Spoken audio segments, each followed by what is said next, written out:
कौन सा गाना है? अरे हमारो तहमान बाटे चलती तोहरा संगवा अबानी हम बहुत लाचार हो। डेमल घर कितना समय तुम? पिया समय। अच्छा चलो। और लड़का के क्या काम करो? लड़का जी गाइए। आइए हम बीट पे गाते हैं। चलो रेडी। बाबा धाम पिया संगे जात बानी तोहरा प्यार से रात बानी। ऐसा जुलूम मत करो।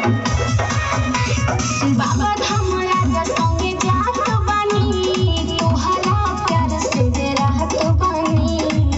भाग में न रहे हमरो छूट गइल हाथ हो। अरे यारावा की छोड़ देवा घरवा जानी जाई हो।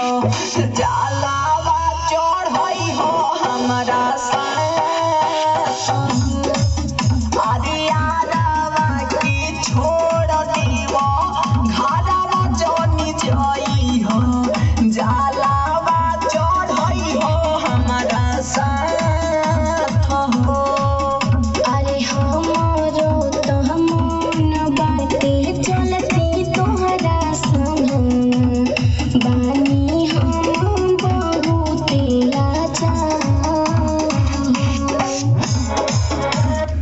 क्या बात है? कौन लिखा है गाना जी? ये लिखा है सुरेंद्र मास्टर जी। सुरेंद्र मास्टर। हाँ कहाँ घर है मास्टर के?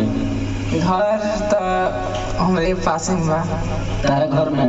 हाँ कि बगल में? हाँ बगल में। अच्छा ठीक है, बहुत बढ़िया। चलिए अंतरा आइए। हाँ सर। छोड़ा हमरो आस अब तोरा जानी जीत हो। भोला सब देखो तारे तोड़ा ना उम्मीद हो। तहरा बिना कैसे देव जाए हो। छोड़ी आव पिया हवा के चल हमारा संगवा। दिलावा में बाटी सारा धारा खत हमारा माना। कर विश्वास नहीं करत बानी घात हो। सुना हरियाणवा की छोड़ी देवा घरवा जानी जाई हो। जलावा चढ़ई हो हमारे साथ हो। हरियाणवा की छोड़ी देवा घरवा जानी जाई हो। जलावा चढ़ई हो हमारे साथ हो।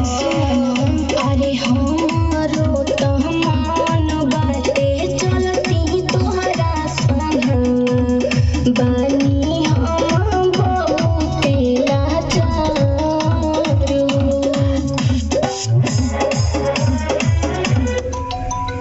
लड़का बहुत अच्छा गाती है लेकिन लड़की बढ़िया से नहीं गाती।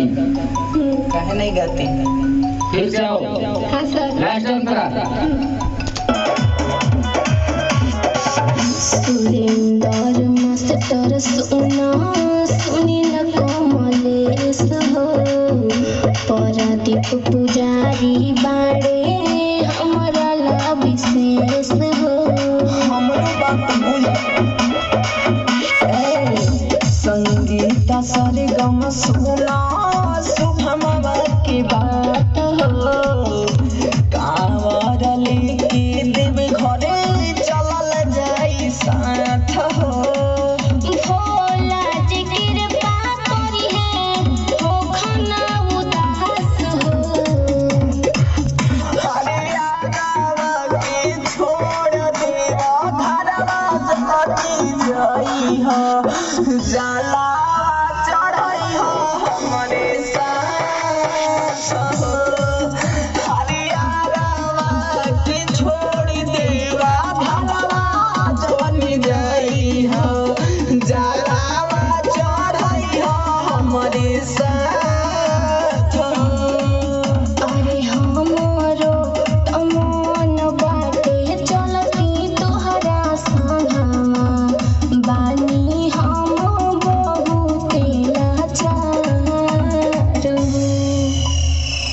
अरे भोले बाबा करी है विचार। अच्छा दोनों बड़ी प्रसादी हमरो ले ले लिया सब ठीक है। हाँ सर। दोनों बड़ी जाता दूसरा दोनों गड़ा जा। चलो ठीक है हो गया आ जाओ।